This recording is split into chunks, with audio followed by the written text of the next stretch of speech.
Right breaking చూస్తున్నాం. న్యూజిలాండ్తో జరుగున మూడవ టెస్టులో భారత్ ఘోరంగా ఓడిపోయింది.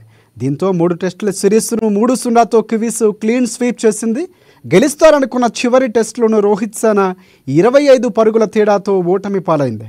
147 పరుగుల లక్ష్యాన్ని ఛేదించలేక 121 పరుగులకే భారత్ ఆల్అవుట్ అయింది. ఇక పంత్ 64 ఒంటరి పోరాటం చేస్తున్న తన జట్టును ఓటమి నుంచి తప్పించలేకపోయారు పంత్. భారత్ చివరిసారిగా 2000లో సౌత్ ఆఫ్రికా చేతిలో 2-0తో క్లీన్ స్వీప్కు గురైంది. మరొకసారి 2024లో ఓటమి పాలైంది.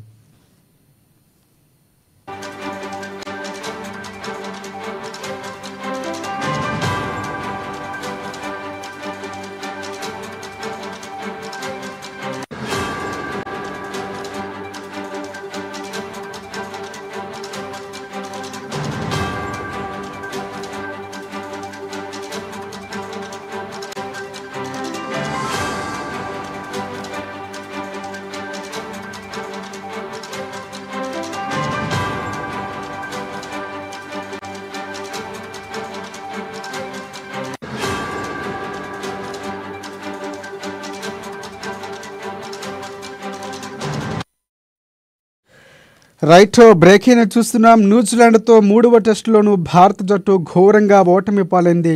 దీంతో 3 టెస్టుల సిరీస్ను 3-0తో కివీస్ జట్టు క్లీన్ స్వీప్ చేసింది. గెలుస్తారనుకున్న చివరి టెస్టులోనూ రోహిత్ సేన 25 పరుగుల తేడాతో ఓడిపోయింది. 147 పరుగుల లక్ష్యాన్ని ఛేదించలేక 121 పరుగులకే ఆల్అవుట్ అయింది. పంత్ 64 పరుగులు చేసి ఒంటరి పోరాటం చేసిన జట్టును ఓటమి నుంచి తప్పించలేదు. ఇక భారత్ చివరిసారిగా 2000లో సౌత్ ఆఫ్రికా చేతిలో 2-0తో క్లీన్ స్వీప్కు గురయ్యారు.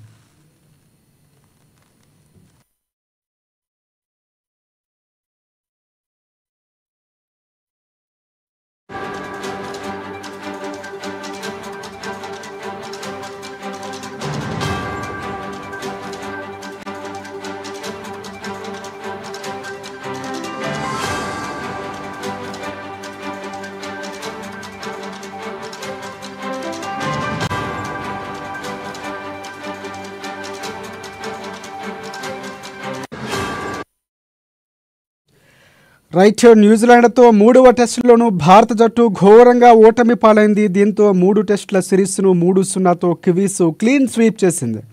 ఇక గెలుస్తారనుకున్న చివరి టెస్టులోనూ రోహిత్ సేన 25 రన్స్ తేడాతో ఓడిపోయింది.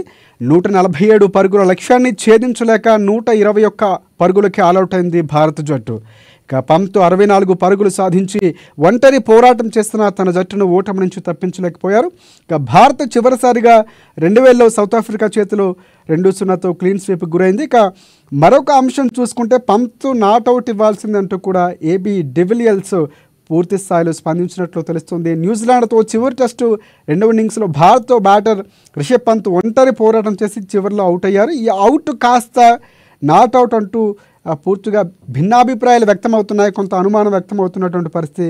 సందేహం ఉన్నప్పుడు అన్ఫీల్డ్ అంపైర్ నిర్ణయాన్ని ఫైనల్ చేయాలని కూడా ఏబీ అన్నారు. అసలు ఇలాంటి కీలక మ్యాచ్లో హాట్ స్పాట్ ఎందుకు లేదని కూడా ప్రశ్నించారు ఏబీ డివిలియర్స్. ఇక పంత్ అవుట్పై మీ అభిప్రాయం కామెంట్ చేయండి అంటూ కూడా ఆయన వెల్లడించారు.